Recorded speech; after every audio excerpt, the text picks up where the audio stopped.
बहुत समय पहले की बात है। बेलापुर के एक गांव में विजयदास नाम का एक सेठ रहा करता था। वो बहुत ही लालची था। वो अपनी ज़मीन किसानों को ठेके पर देकर भारी कर्ज वसूल करता था। वो गरीबों पर बहुत जुल्म करता था।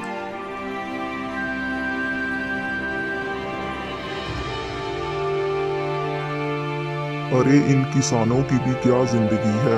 सारा दिन काम करते हैं, वो भी 2 वक्त की रोटी के लिए, और हम सिर्फ आदेश देते हैं और ये हमारा हुक्म मानते हैं। ये है सेठ का दिमाग। सेठ जी, आप तो इस गांव के मालिक हो और सभी किसानों को मुट्ठी में बांध कर रखते हो। सेठ विजयदास बहुत ही लालची है। पहले बहला फुसला कर किसानों से काम करवाता है और फिर उनके आगे शर्त रख देता है।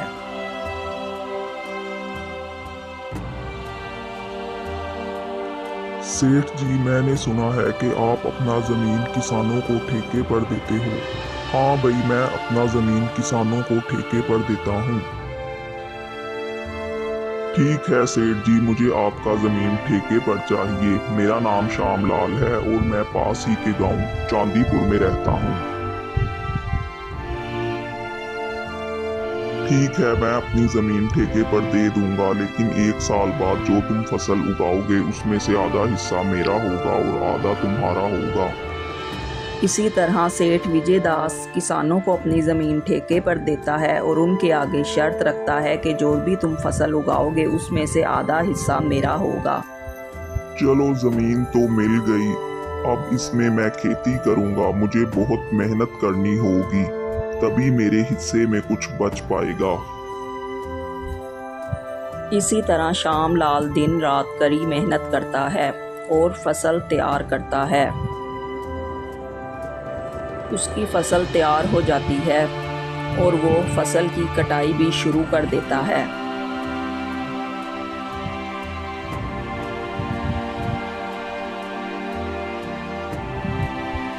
चलो, इस बार तो बहुत अच्छी फसल हुई है।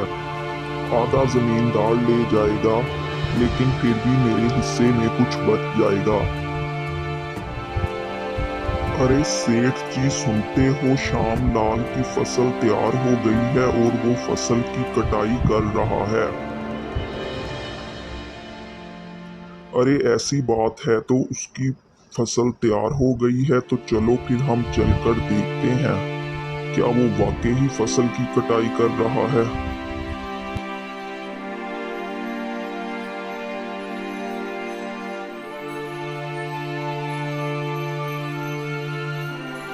अरे श्यामलाल, फसल की कटाई पूरी हो गई है क्या? जी मालिक, हो गई है। इस बार मैंने गेहूं की फसल लगाई है। इस बार फसल बहुत ही अच्छी हुई है।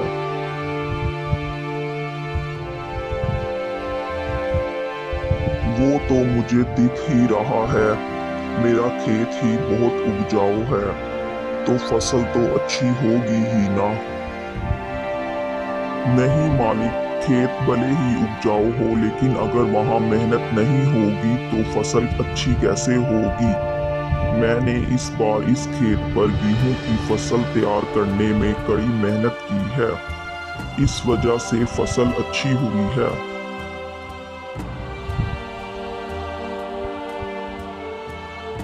अरे यार, क्या बात कर रहे हो? अगर खेत नहीं होगा तो तुम कहाँ मेहनत करोगे और कैसे मेहनत करोगे? ये खेत बहुत उपजाऊ है, इस वजह से तुम यहाँ हो।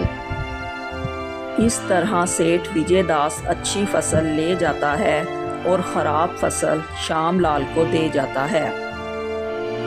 अरे ये क्या, इतनी मेहनत करने पर भी इतना सा फसल मिला।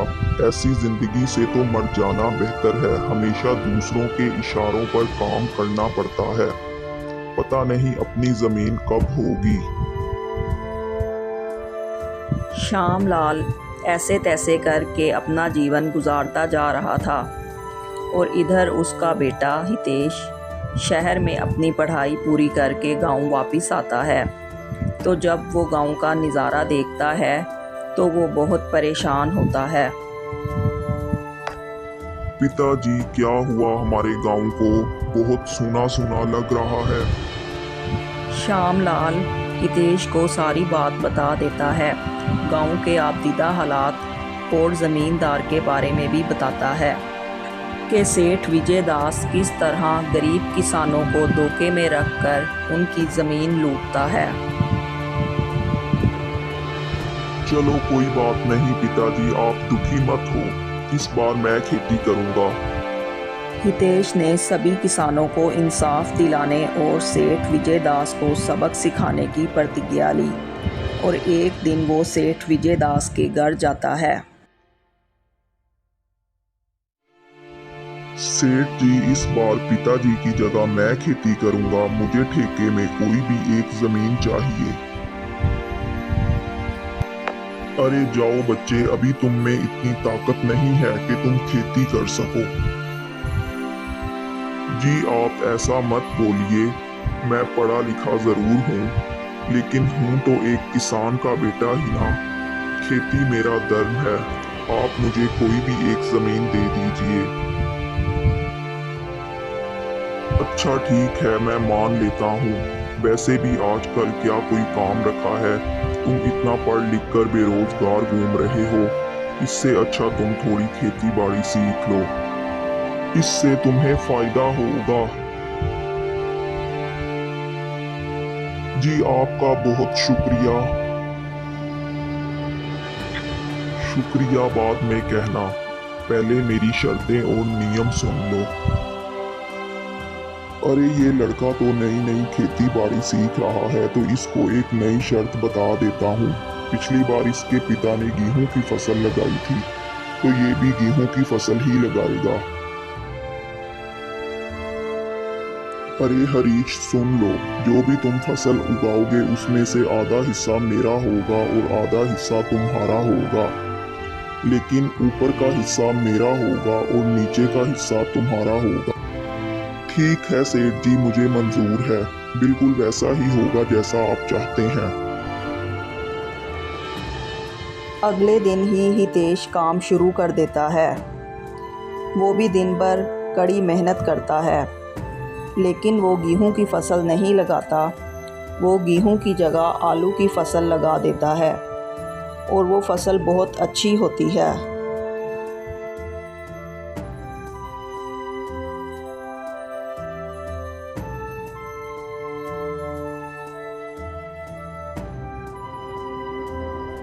अरे हितेश, तुम्हें याद है ना शर्त कि आधा हिस्सा तुम्हारा और आधा हिस्सा। जी मुझे शर्त याद है, आपने कहा था कि ऊपर का हिस्सा मेरा और नीचे का हिस्सा तुम्हारा। तो आप ऊपर का हिस्सा ले जाइए और नीचे का हिस्सा मैं ले जाऊंगा। अरे सेठ जी, इस हितेश ने तो चालाकी मार ली, इसने इस बार गेहूं की जगह आलू की फसल लगा दी। अरे हितेश, क्या ये सच है कि तुमने इस बार आलू की फसल लगाई है? जी इस बार मैंने आलू की फसल लगाई है, देखिए ना फसल कितनी अच्छी हुई है। तो आप ऊपर का हिस्सा ले जाइए और मैं नीचे का हिस्सा ले जाऊंगा। अरे क्या करूं मैं इस घास फूस को ले जाकर, जब तुम सब आलू ले जा रहे हो तो ये घास भी ले जाओ। अरे ये आप ही की तो शर्त थी सेठ जी, और आप ही मानने को तैयार नहीं है। मैं इस बारे में कुछ नहीं जानता, आप ऊपर का हिस्सा ले जाइए और मैं नीचे का हिस्सा ले जाता हूँ। इस तरह हितेश ने सेठ को मुंह तोड़ जवाब दिया बड़ी चालाकी के साथ, और सब आलू को लेकर घर आ गया। पूरे गांव में आज तक आपके साथ किसी ने कोई चालाकी नहीं की, और ये कल का आया हुआ लड़का आपको बेवकूफ बना गया। ये कल का बच्चा मुझे क्या बेवकूफ बनाएगा, इसे आने दो जरा, ऐसा सबक सिखाऊंगा कि हमेशा याद रखेगा। फिर कुछ महीनों के बाद हितेश दोबारा सेठ विजय दास के घर जाता है।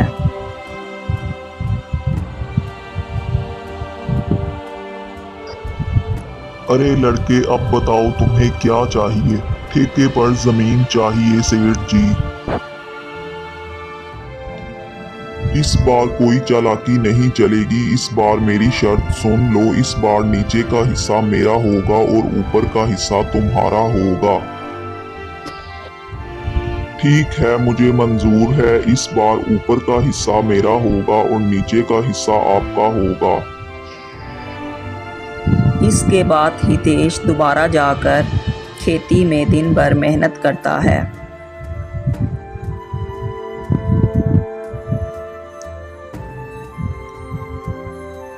जब सेठ को पता चलता है कि फसल तैयार हो गई है तो वो खेतों की तरफ आता है और वो ये देखकर हैरान रह जाता है कि हितेश ने इस बार गेहूं की फसल लगाई है। हितेश, इस बार तुमने गेहूं की फसल लगाई है? जी, इस बार मैंने गेहूं की फसल लगाई है। देखिए ना, गेहूं की फसल कितनी अच्छी हुई है। पिताजी कह रहे थे कि तुम गेहूं की फसल लगाओ और जैसी आपकी शर्त थी कि नीचे का हिस्सा मेरा होगा और ऊपर का हिस्सा तुम्हारा होगा, तो ले जाइए आप नीचे का हिस्सा और ऊपर का हिस्सा मैं ले जाता हूँ। इस बार भी हितेश अपने दिमाग का इस्तेमाल करके सेठ को बेवकूफ़ बना देता है। हितेश उस गेहूं की फसल को घर ले आया और गांव के ज़रूरतमंद लोगों में बांट दिया। अब हितेश और उसके पिताजी दोनों बहुत खुश थे। फिर दोबारा हितेश ठेका लेने के लिए सेठ के घर जाता है। अच्छा तो लड़के, तुम दोबारा मुझसे मिलने आ ही गए। अब मुझसे कोई चालाकी नहीं चलेगी। मेरा नाम विजय दास है। मेरे तो नाम में ही विजय है। अब मुझसे कोई चालाकी नहीं चलेगी। मेरी बात सुन लो। होशियारी मुझे नहीं आती सेठ जी। मैं तो एक गरीब किसान का बेटा हूँ। होशियारी तो आप लोग करते हो। गांव के गरीब किसानों की मजबूरी का फायदा उठाते हो और उनका हक मारते हो। ए लड़के, ज्यादा ज्ञान मत बांट, काम की बात कर, नहीं तो यहाँ से चलता बन। चलिए सेठ जी, काम की बात करते हैं। मुझे इस साल भी आपकी जमीन ठेके पर चाहिए। बताइए आपकी इस बार क्या शर्त है? तो सेठ विजय दास सोचने लग जाता है और सोचता है कि मैं इस बार ऐसी क्या शर्त रखूं। और फिर थोड़ी देर सोचने के बाद वो उस लड़के को कहता है कि सुनो लड़के, इस बार मेरी शर्त ये है कि नीचे और ऊपर का हिस्सा मेरा होगा और बीच का हिस्सा तेरा होगा। क्या तुम्हें ये मंजूर है? जी, मुझे मंजूर है। मैं तो एक किसान का लड़का हूँ। मुझे तो खेती करनी आती है। जैसे आप कहते हैं वैसे ही होगा। लालची सेठ की बात मानकर हितेश दोबारा खेती में काम करने लग जाता है। लालची सेठ और उसका नौकर खेतों की तरफ आते हैं। जब वो ये देखते हैं कि हितेश ने गन्ने की फसल लगाई है तो उनका दिमाग चकरा जाता है।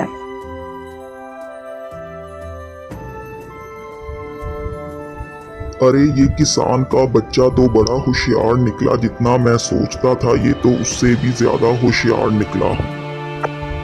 अरे सेठ जी, ये हितेश तो आपका भी बाप निकला। इसने इस बार गन्ने का फसल लगा लिया। इतने में हितेश भी वहां पहुंच जाता है। अरे क्या बात है, क्या बात चल रही है दोनों में? देखिए सेठ जी, इस बार मैंने गन्ने की फसल लगाई है और वो भी बहुत अच्छी हुई है। एक तो चोरी और ऊपर से सीना जोरी। तुमने इस बार भी मुझे बेवकूफ बना दिया। अरे ओ किसान के बच्चे, तू अपने आप को होशियार समझता है। खेत भी हमारा और फसल भी हमारी। अरे चुप कर रामू, चिल्ला मत। ये हमारे ही कर्मों का फल है। हमने इन किसानों को बड़ा तरपाया है। मैं अब किसी किसान को परेशान नहीं करूं। इस लड़के ने तो मेरा दिमाग खोल दिया। जी ठीक कहा सेठ जी, किसान बहुत मेहनत करते हैं। वो अपने और अपने परिवार के पालन पोषण के लिए बहुत मेहनत करते हैं। वो दूसरों का पेट भरने के लिए अपना पेट जलाते हैं। वो ना अच्छा खाना खाते हैं और ना ही अच्छे कपड़े पहनते हैं। इस तरह हितेश ने अपनी समझदारी से सेठ को हरा दिया और सेठ किसानों को उनका बराबर का हक देने लगा।